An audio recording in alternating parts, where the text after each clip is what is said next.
Hi guys, welcome to Metal and Rock Zone. Today I want to talk about Megadeth. I went to see Megadeth live last night in a town called Pardubice here in the Czech Republic.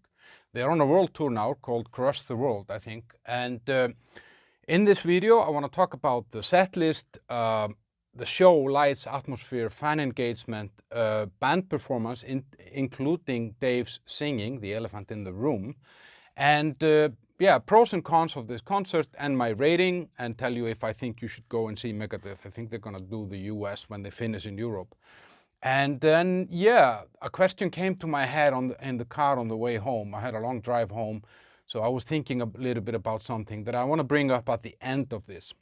So before we start, check out our other social medias. We have Twitter, Instagram, Facebook, and TikTok, where we share like shorter videos from concerts and different stuff like album anniversaries and more kind of information stuff that you might not see here on our channel. So that's at Metal and Rock Zone on all these platforms. So Megadeth, one of my all-time favorite bands, got introduced to them back in '86 or something like that, and it's the fifth or sixth time that I see the band, and I've always felt with Megadeth that they're a little bit kind of more clinical and sterile than some of the other bands. Like I've seen Anthrax, Slayer, Metallica, for example, Testament, and different bands, and I always felt that there is somehow more composure and more sterile when it comes to Megadeth.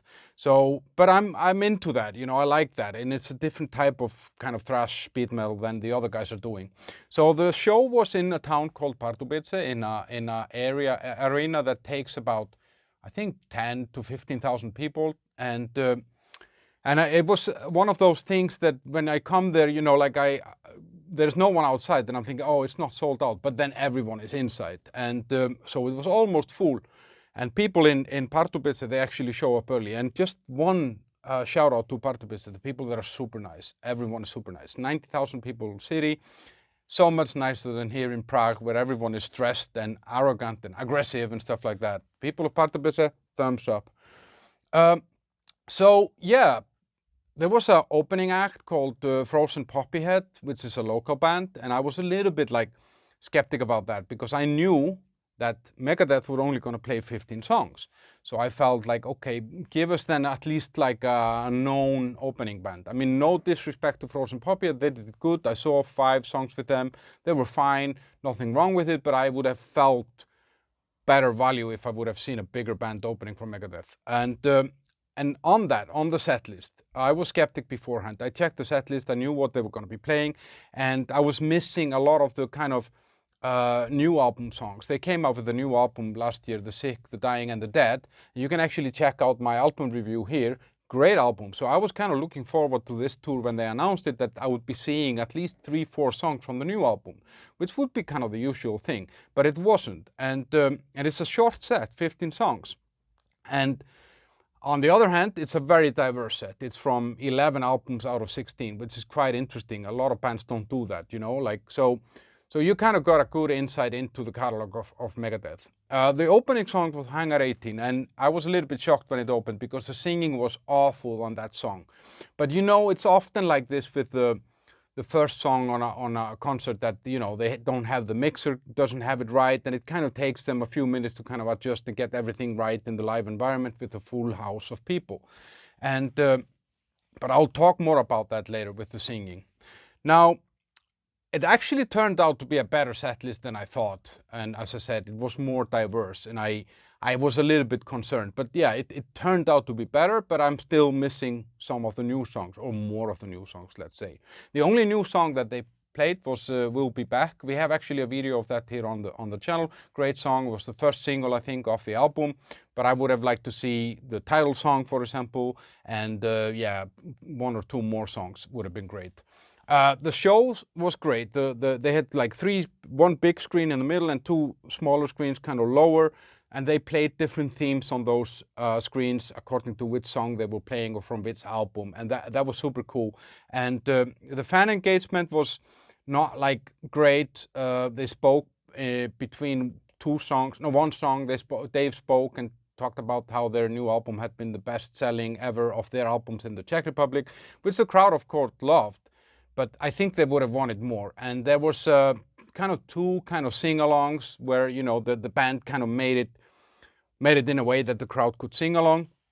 And but the fans, despite kind of the lack of engagement from the band, in my opinion, the fans were on fire. They were having a lot of fun, and people were super happy to see the band. The band itself and the band performance. So this is probably one of the best band performances, if I talk about instruments, that I've ever seen. The sound was perfect, the mix was awesome, and you can kind of hear everything very clearly, you know. And yeah, I don't think that there is a band that I have seen live that does better than Megadeth when it comes to this.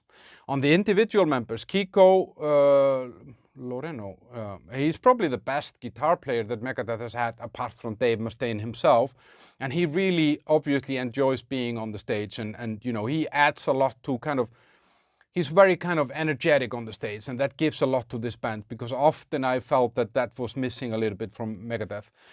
James Lomenzo on the bass, he doesn't kind of take a lot of spotlight, but he does a really good job, and you can clearly hear his bass lines and stuff like that, and that's super cool. Dirk Verburen on drums. I was a little bit skeptic before seeing this that he would be a little bit too technical given his background in black metal and death metal, which is always more like technical than groove. But he was amazing, actually. He grooved the shit out of this, and it was really fun to watch. And now, the elephant in the room, Dave Mustain himself. He's a very controversial guy. I mean, a lot of people have opinions of Dave, and a lot of people dislike him and all that. And I have to admit that, you know, sometimes when I hear him talk, I don't feel that he's very humble. But anyway, he's Dave Mustain. He's in the second biggest thrash metal band in the world. He has made an amazing career, 16 studio albums. You know, he can be a little bit proud of himself. So obviously his guitar playing was perfect there, and that has never been a problem. But when it comes to singing, I mean, he was never really a great singer. I mean, let's face it. But on the other hand, I could never imagine Megadeth music without Dave's voice. I could never think about somebody else singing this. I had seen them the day before lockdowns in 2021 or whatever it was, 2020. So long ago, and then he was kind of fresh out of a cancer treatment. So I didn't expect a lot from his singing back then. So yesterday I was kind of thinking there would be more, but he wasn't really good. And there were songs like this, A Tout le Monde, that we actually have on the channel as well, where he struggled with parts that I would think should be kind of easy in the beginning of that songs. There are parts that are not like, yeah, I don't know. I've never sang that song, so I just thought he would be better, let's say it like that. But he kind of solves it. He figures out the way to sing where he can't reach the high notes and all that. But most of those guys do, that have kind of come to an age like this. I mean, the guy is 60 or something like that. I think, on the other hand, what he could have, you know, could be the problem is that this is, I think, the fourth last gig on the European tour. So his voice might be tired. I don't know. I mean, you know, you sing 2-3 times a week. Maybe it takes a lot. And the guy had cancer, you know, in somewhere here, I think. So, you know, I can't, you know, point the finger at him too hard, but I'm still pointing a little bit. I think he could have given a lot more of himself to the fans, and I think the fans would have loved to see that. We are there for him. We're not there for the other guys in the band. No disrespect to them. He is the guy. He is Megadeth, and we want to hear him, even though we don't always like what he says. So I think, yeah, he could have made up for maybe a little bit the singing quality by being a little bit more kind of giving. Pros of this concert: amazing band performance. As I said, one of the best bands that I've ever seen perform live. Cool show and the lights, and it complemented the music very well. But still super basic, but really, really cool. And yeah, the setlist is mixed and kind of displays the catalog, 11 albums out of 16 represented on the setlist, and not too much from each album. That's cool. The crowd was really good. It was fun to watch, and these people are super nice, and they were having fun, and they show up early, not like here in Prague that you have, you know, people coming in until song 3 and you can't see anything. Cons or negatives: Dave singing, it's just not good now. I hope it gets better, but I don't know, maybe it's impossible. The set list, there wasn't enough new songs. I would have liked to see at least 2 more new songs on this. And then especially when there is an opening band that is not known and you come in and you play 15 songs, I think they should have played 17 or something like that. I would have felt that there was a more value for money. And I paid $70 or 60 euros or something like that for this ticket. And, you know, yeah, it's not a great value for money if you look at it that way. The fan engagement was a little bit missing for me, and I think it could have helped the show a lot. Actually, the drive home took longer than the show, and that says a lot. But maybe I'm stupid, I shouldn't be driving this far. My rating on this concert, despite all this, is going to be 9 out of 10, because this was just, you know, apart from the singing, it was and the fan engagement, it was perfect. Should you see them? Yes. If you haven't seen Megadeth, then definitely go and check them out. If you have seen them before, they are probably as a band at their best now that I've seen for a really long time. I think I saw them first like 17, 18 years ago or something, and they're much better now. Tell me if you were in the concert and what you think, if you agree with me, if you disagree, and or if you're gonna see them and what you're looking forward to. And as to the question that I mentioned in the beginning, I was thinking on the way home in the car, what if Dave Mustain would have stayed in Metallica and he was still there? How would that world look like? Would it be a better Metallica?